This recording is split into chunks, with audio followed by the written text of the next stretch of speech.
Hi everyone, thank you for joining me today. I'm really excited to share this video with you. I had the opportunity to meet someone who is an incredible soul here in Chiang Mai. We've been here in Chiang Mai now for several weeks, a few weeks, and we were here in part for Fruit Winter Festival, which is an amazing event that happens every year here, and I've had the opportunity of being part of. We love it, and we love the community that's here. And during the festival, a woman came up to me with these beautiful, strong and direct eyes. Her name is Ewa. And Ewa is a wellness coach who helps people recover after narcissistic abuse. And she interviewed me for her channel. Her YouTube channel is called Soul GPS, which I think is a fantastic name. And I think really encapsulates her philosophy and what she's doing. So I'll leave a link to her channel below, and I'm going to insert here the footage of our interview for any of those of you who are survivors of or who are still battling and dealing with abusive relationships. I see you. We see you. And I share and send you so much love and support on your journey. There are many of us who have dealt with this and or are dealing with this. You are not alone. And I hope that the interview in which we talk about healing and how to heal from narcissistic abuse is helpful and supportive to you. Here is some of the footage. Hello everyone, and welcome to Soul GPS. This is Eva, and today I have a very special guest here with us, Dr. Tumi Johnson. And this woman is so incredibly special to me, and I want to tell you why. When I was going through the dark night of my soul back in the spring of last year, many of you will know this story. It was her voice that really soothed me through my healing. And it was her advice of self-care, self-love, and really using foods and movement towards healing that really got me through to the next stage. So today I wanted to bring Tumi to you. We're here together in Thailand at a fruit festival. Thank you. Your words touched me so much. Such a dream come true. This is so wonderful. And so I wanted her to share with you some of the incredible gems that she has picked up along her own journey, and so that you can benefit and take that with you and do with it as you please, so that it can benefit you on your own journey. Thank you, Eva. Thank you First of all, for here. just introducing me and having me on your channel. And I've had the opportunity now to look at a few videos, and I've said it before off camera, I'm going to say it on here. Thank you for the work that you're doing. Thank you so much. And I thank you for the work that you're doing. It is so necessary. So Tumi works as a holistic medical doctor. She travels around the world, and she's also a dancer, and her dance practice is incredibly transformational for those people who see her. She tells stories with her dancing. So I'm going to put a link down to her channel, and we're going to talk a little bit more about how you can find more information about Tumi towards the end of our conversation here.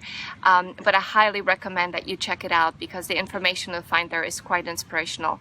So, all right. Okay. Without any further ado, I wanted to ask you a few questions, and especially I would like to keep it in the framework of self-care. Yeah. And you know yourself, you're a living example of what it means to take good care of yourself. And I wanted to ask you, what would you say to our viewers that people can do as they're coming out of those incredibly toxic, difficult relationships right off the bat, when it gets really dark, really difficult? I mean, some of us can get out of bed. Yes. You know, it is that difficult. This whole world crashes. What are some of the most important things you would say that they can do, that we can do, in order to move to get that to the next step? Such an important question.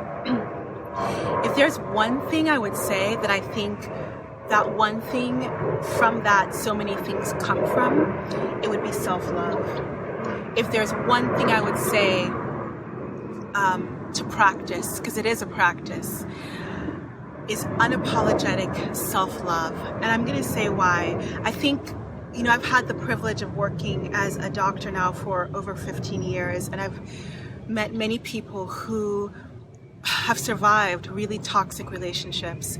And I myself in my life have had toxic relationships. And I think when you emerge from them, there can be this thing that happens where you blame yourself. Yeah. And you start saying, how could I have let myself be treated this way? How could I have let this happen? What is wrong with me that I would do this to myself? And it's all self-blame and self-criticism. And what's so ironic about that is that that's also toxicity. Right. And that's you giving yourself toxicity. And what I've seen with that is that when we get into that mindset of speaking to ourselves that way, we can sometimes perpetuate the cycle. We can find ourselves going right back to that pattern, because the pattern is really one of blame and criticism and toxicity. So speaking to yourself in a way of lack of self-love and judgment and criticism can just get you back in the same place.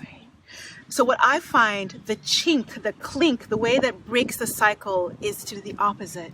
And hold yourself as you would a little child, a little girl, a little boy, and love yourself. And say, you know what? This happened. You chose this. And it's okay. Right. It's okay. And from here on out, I'm going to love you. I'm going to love you as you are. And so I can't speak highly enough about self-love, because we learn in medicine, if you practice psychosocial medicine, you're helping people with addiction or to break a bad habit. We know that the strongest thing someone can do is to speak positively about themselves. Nobody ever changes something by beating themselves up. You won't change your habit positively by beating yourself up. It may seem like you do, but it won't last very long. Right. So it's self-love over and over again. And what does self-love look like, right? Because it can seem like this big, love yourself. One practice that I would recommend that I do with patients and clients, I say every morning, look at yourself in the eyes, in a mirror, if you can do it. If that's too much for you, even in meditation, but if you can, look at yourself in the eyes and say to yourself, I'm worthy of love as I am. I'm lovable as I am. If nothing were to change about who I am still worthy of all the love in the world. And the first few times you may say that, you might be like, this is fake, I don't feel it. But it's a practice. And you begin to wear it, and you begin to feel it, and you begin to live it. And then you begin to make relationship choices that reflects that love. It is almost like an automatic changing of the software. Yes. It's like reprogramming. Right? Yes. And initially it might not feel like, what am I doing? But then I had the same experience. It seemed really weird to do the mirror talk, but after a while I craved it. I would wake up in the morning and be like, I can't wait to do it again. Yes. Because it was like eating the most delicious food. It was like, it was nourishment. Yeah, that's perfect. It is. Was nourishment. It is. Which is kind of a perfect segue into our next question. And that is about food. So Tumi will share a little bit more about her food practice, which I think is wonderful. And I just remembered when I went through my dark night of the soul, my big undoing, one of the first things I did was to cleanse. Was to cleanse my body, because I felt like it was holding on to all this pain, to all this residue, and I thought that eating food that it was most natural, most juicy, most filled with light and vitamins would help purge my tissues off of that toxicity. So what would you say to me is the relationship between what we take in and our thinking? First of all, that was poetic, what you just shared. Really, it was beautiful, and it's so true. And if you've experienced it, you know the truth of this. Let's just talk. We know that food affects us physiologically. I'll just start with that before I get into the energetics of food. A lot of times we think about thinking and the mind as being separate from the body, and they're so connected. The brain is literally part of your body. There are nerves that run between the brain and the intestinal, the GI tract. So what we eat is intimately connected to our brain. When we eat foods that are processed, that have lots of additives, they overstimulate the reward centers of our brain. And all of a sudden we are craving more, we're craving more. It can lead to disordered eating and binge eating disorders, and choosing more and more of these addictive and unhealthy foods. When we eat foods that are not filled with light, that are not Mother Nature's intended food, our blood sugar balance is out of whack, basically. And that literally affects our ability to judge. It clouds our thinking when you have these sugar imbalances. When you eat a lot of animal products, and foods in general that have xenoestrogens, foreign estrogens, your hormonal balance becomes completely worsened and worsened. You may have issues like estrogen dominance that lead to fibroids, testosterone irregularity. You can affect your thyroid, your adrenal glands, and all that translates to changes not just in your ability to think, but also your ability to feel. Your mood becomes affected. Right. So food is not just affecting your cognition, your concentration, but it's also affecting your ability to feel happiness. It's affecting your ability to be focused. It's powerful.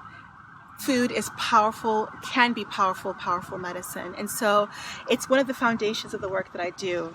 As you said beautifully, when you can cleanse out your body through eating light-filled, real, Mother Nature's intended food that's full of electricity, that doesn't clog up your system, not just physiologically, but energetically, right? Energetically, healing can begin to happen. You get out of your body's way. And I say a lot of times that how we eat our meals and what we choose for our meals is one of the most powerful self-loving acts we can do every single day. What you choose to eat, how you choose to eat that food is a declaration of love for yourself.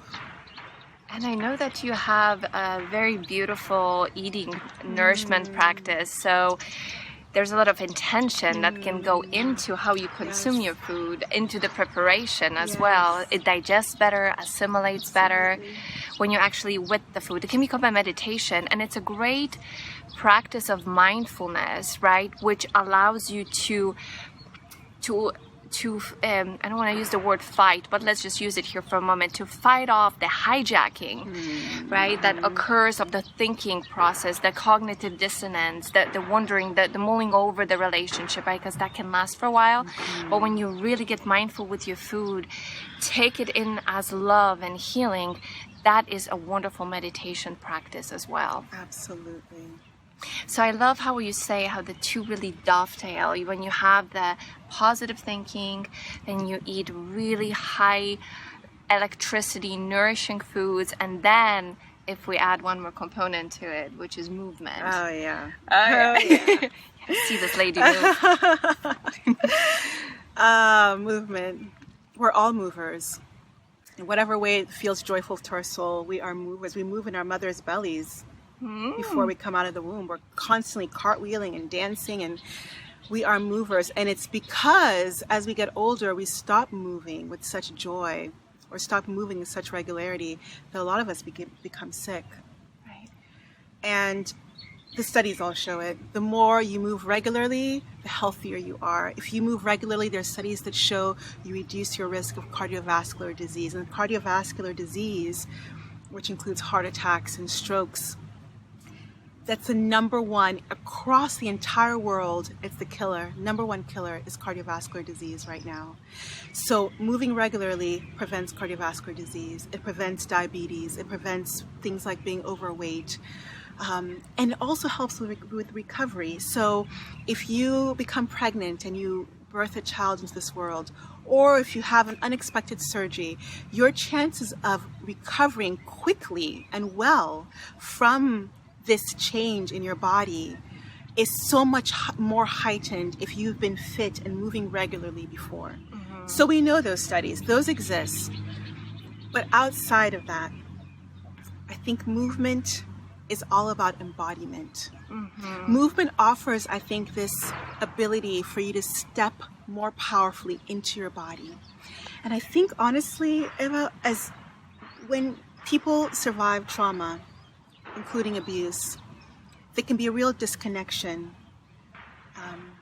between themselves. It's like you want to run away. Absolutely, absolutely. And one of the most healing things you can do is re-inhabit your body. And mindful movement allows that. So I say that it offers the opportunity because a lot of people move in ways that are not mindful. We are plugged in to maybe a podcast and we go for a run, and that's fine, but if your mind is in the podcast, you're not thinking about the cadence of your feet as you move, and you're not smelling the air, right? And you're not feeling your breath. That's not quite as mindful. Or if you're on a treadmill, running or biking, and you're watching a television as you do that, that's not quite as mindful. And when we are mindful as we move, as we exercise, we drop into our bodies. And that is powerful because we begin to become more in tune with what feels good in our bodies and what doesn't. Yes, yes. We get to become aware of where the wounds are located Yes, as well. thank you. And where our edges are. Right. Exercise is amazing for that. It's a training ground. You find your edge and you say, that's how that feels. It's uncomfortable. Right. But here I am. And you can invite more breath into that space and let yourself expand. You know, what I found is that sometimes dancing one song while really paying attention to what my body is doing, how it's expressing itself, what it's communicating to me is much more powerful than spending an hour doing something else. Thank you. Right? Yes. There's efficiency also in that. Right. Absolutely. Right. Yeah. Right. So it can be just even a little bit, because I know how it is when you're feeling so exhausted, tired, laying in your bed, curled up, you don't feel like moving. Maybe even just light stretching, doing anything where you can connect with your breath and begin to move your body like waves and explore and go within. This is such a beautiful opportunity to go within. And you just mentioned this yesterday in our talk. We had a beautiful talk to meet it on the power of community. And that is that we're under full moon right now, which means that it's a good time. Yeah, Yes. I'm sorry, the new moon. It's time to go within. Yes. It's time to reflect. Yes. And so this might be a really good practice for you to really go inside and trail all the different pathways within yourself and check in with yourself, how you feel. And what a great self-love practice that is. To return That's the home. thing, to return home to the body. A lot of times you think, that's another thing I have to do, and I have to learn how to meditate, I have to learn to move, but you can also understand that everything can be mindfulness. Yes. If you bring the attention, the awareness to what you do. When you Right. eat a meal, you bring mindfulness. When you move your body, you bring mindfulness. It's so efficient. There's a saying by Thich Nhat Hanh, the Buddhist philosopher, and he says, peace is every step. Peace can be literally every step. And I think what that's about is returning home, coming to the now. Coming to the now. I love that. That is so beautiful. And I have one more question to Tumi before we begin to wrap up. And that is, from your perspective, Yeah. and I think we kind of all intuitively know this, but how much power do we really have over our health? How much power do we really have over the things that we have inherited from our past? Because we're all story carriers, we're storytellers, which frees us from carrying a lot of the baggage that we have inherited from our past, from our family dynamics, from our relationships. And the healing process is part of it, shedding that weight and returning home and integrating all the different parts of ourselves that we have banished because someone had told us at some point that there's something wrong with us, which there really isn't, right? So the healing journey is recognizing the lie of that and coming back to self-nourish. So let's speak of that for a moment. How much control do we really have over what we have now, what we are working with now? Because many of us, probably after some of those relationships, we feel like the last thing we want to do is return. We want to run away. But we can return, and that's where the healing can commence, and we can begin to change and make our life what we really always dreamt of. That's what I think. You know what I would share about that? I loved how you said we're storytellers. We're storytellers. We're also story creators. Because a lot of times also with a history of abuse, of trauma, of something that just you don't want any more part of, we're used to telling that story. We're used to saying, this is the story, this is the story. And at some point, if we want to heal, we have to create a new story. We have to let that old story go through some of the beautiful ways that Eva's been talking about, through releasing with movement, through increased self-awareness, through detoxification and purification with light-filled food.